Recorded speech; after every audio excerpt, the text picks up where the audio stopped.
स्वागत है आप सभी का हमारे इस YouTube चैनल जानकारी में। फ्रेंड्स, आज की इस वीडियो में बात होगी सेंट्रल एशिया के एक बहुत ही सुंदर और पुराने देश उज़्बेकिस्तान के बारे में। केवल ये देश नहीं, साथ के दूसरे देश भी बहुत पुराने हैं। उज़्बेकिस्तान आज एक मुस्लिम देश है, लेकिन पहले ऐसा नहीं था। पहले ये पर्शियन एम्पायर का पार्ट हुआ करता था। जब मुस्लिम इस वर्ल्ड पर विजय प्राप्त कर रहे थे तो इस्लाम इस देश में भी पहुंच गया और इस देश में भी मुस्लिम लीडर्स की सरकार बनी।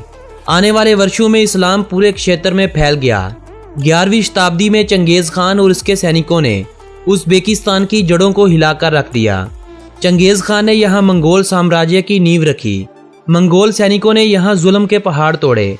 उज़्बेकिस्तान की बुखारा सिटी पर बड़ी देर तक मंगोल राजाओं का कब्जा रहा। बुखारा शहर में मंगोलों के जुल्म के निशान आज भी मिलते हैं। मंगोल एम्पायर के बाद इस देश में तैमूरलिंग ने हुकूमत की और फिर ये एरिया एक ईरानी राजा ने जीत लिया। जल्द ही यहाँ उज़्बेक लोगों की वापसी हुई। वर्ल्ड वार 1 के बाद ये देश सोवियत यूनियन का पार्ट बना। 8 दिसंबर 1991 को इस देश को सोवियत यूनियन से मुक्ति मिली और ये देश भी दूसरे देशों की तरह आज़ाद हुआ। इंडिपेंडेंस के बाद इस देश के पड़ोसी देशों में किर्गिस्तान, ताजिकिस्तान, कजाकिस्तान, तुर्कमेनिस्तान और अफगानिस्तान बने। इस देश को किसी भी साइड से समुद्र नहीं लगता। यही वजह है कि यह देश वर्ल्ड के उन देशों में गिना जाता है जिन्हें लैंडलॉक कंट्री कहा जाता है। उज़्बेकिस्तान लेफ्टिनिस्तान देश के बाद वर्ल्ड का दूसरा ऐसा देश है जिसके पड़ोसी देश भी सभी के सभी लैंडलॉक हैं।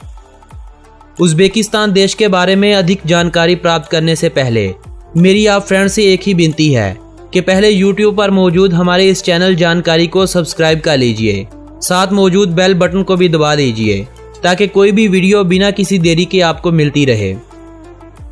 फ्रेंड्स, इस देश के अतीत से तो हमने आप लोगों को रूबरू करवा दिया। अब हम इस देश के अमेजिंग फैक्ट्स आपके साथ शेयर करेंगे। दोस्तों, ये देश उज़्बेकिस्तान जो 4,48,978 स्क्वायर किलोमीटर के एरिया पर फैला हुआ है, इस देश को अपने एरिया के हवाले से वर्ल्ड में 56 नंबर पर गिना जाता है। इस देश की कुल पॉपुलेशन 3 करोड़ 30 लाख से अधिक है। पॉपुलेशन के हवाले से यह वर्ल्ड का 41वां बड़ा देश भी है। इस देश के अगर रिलीजन की बात की जाए तो इस देश की 80% आबादी मुस्लिम है। 5% ईसाई धर्म का पालन करने वाले भी इस देश में लोग बसते हैं। बाकी 15% में हिंदू, बुद्ध, यहूदी और ऐसे लोग भी बसते हैं जिनका किसी भी धर्म से कोई लेना देना नहीं होता। अगर आप भारत से उज़्बेकिस्तान जा रहे हैं तो अपने जहन में रखिए कि वहां अनुमति के बिना किसी लड़की की फोटो मत लीजिए, वरना आपको वहां सजा हो सकती है। उज़्बेक महिलाएं बहुत ही सुंदर होती हैं, मगर उन्हें दिखावे और फैशन करना बिल्कुल पसंद नहीं होता। उज़्बेकिस्तान में लोगों की एवरेज लाइफ 74 ईयर के लगभग होती है।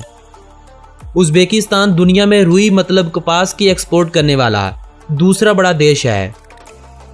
उज़्बेकिस्तान की ज़्यादातर आबादी कस्बों और गांवों में रहती और रहना पसंद करती है। उज़्बेकिस्तान में लिटरेसी रेट एशिया के ज़्यादातर देशों से ज़्यादा है। उज़्बेकिस्तान में इस वक्त लिटरेसी रेट 99.3% है।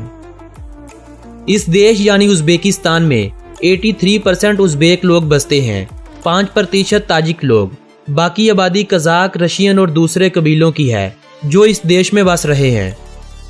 +998 इस देश का कॉलिंग कोड है और .uz इस देश का कंट्री डोमेन नेम है। इस देश की करेंसी को उज़्बेक सोम कहा जाता है। इनकी करेंसी भारतीय करेंसी से बहुत ही कमज़ोर समझी जाती है। एक भारतीय रुपए के बदले में 132 उज़्बेक सोम हासिल किए जा सकते हैं। भारत उज़्बेकिस्तान से वक्त के लिहाज से 30 मिनट पहले है। ताशकंद इस देश की सबसे बड़ी सिटी है और इसी सिटी को देश का कैपिटल भी माना जाता है। 5th सेंचुरी में बसे इस शहर में आज 25 लाख से ज़्यादा लोग रह रहे हैं। उज़्बेक देश की नेशनल और ऑफिशियल भाषा है। यह तुर्किश भाषा से निकली हुई एक लैंग्वेज है। जिस तरह हिंदी बोलने वाले उर्दू को समझ लेते हैं, वैसे ही तुर्किश लोग उज़्बेक भाषा को भी समझ लेते हैं। इस देश में रशियन भाषा का यूज़ भी बहुत ज़्यादा होता है। देश में ताजिक, कज़ाक, तुर्कमेनी बोलने वाले लोग भी बसते हैं। इस देश में बिल्लियाँ बहुत ही ज़्यादा रहती हैं और बिल्ली को ही इस देश का नेशनल एनिमल भी माना जाता है। ट्यूलिप्स के फूल को इस देश का नेशनल फ्लावर माना जाता है।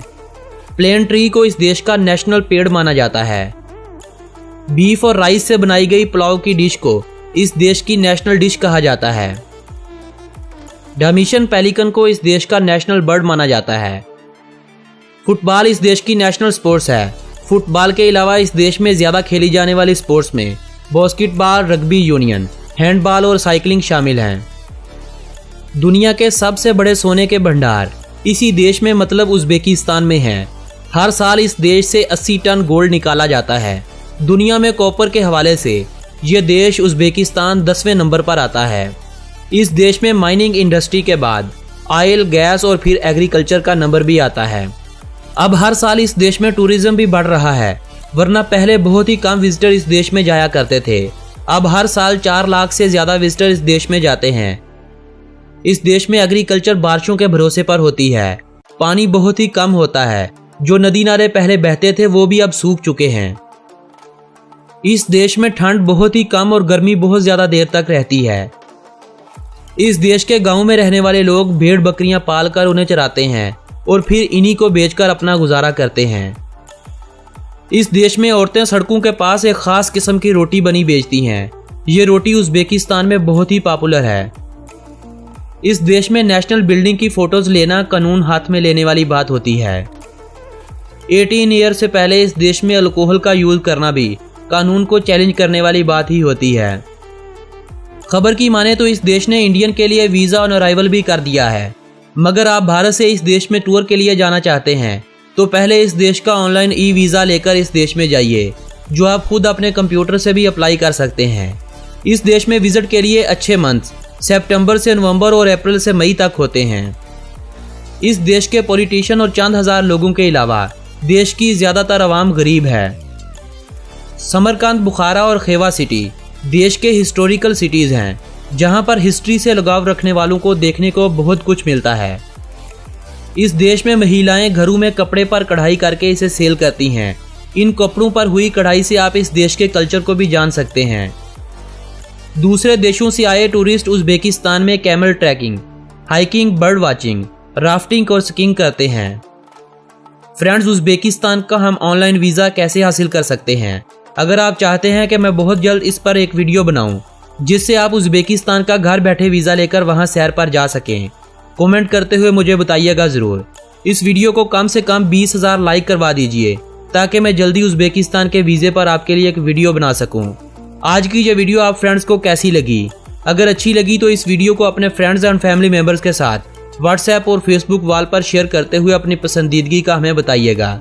नेक्स्ट वीडियो किस देश पर बनाई जाए, कमेंट करते हुए मुझे बताइएगा ज़रूर। आपसे बात होगी नेक्स्ट वीक एक नए देश की जानकारी के साथ। अगर आपने अभी तक हमारी पुरानी वीडियोस को नहीं देखा तो आप वो पहले देख लीजिए, क्योंकि YouTube पर ऐसी जानकारी वाली वीडियोस कोई दूसरा चैनल नहीं दिखाता। आप मेरी पुरानी वीडियोस को देखें और मुझे अनुमति दें।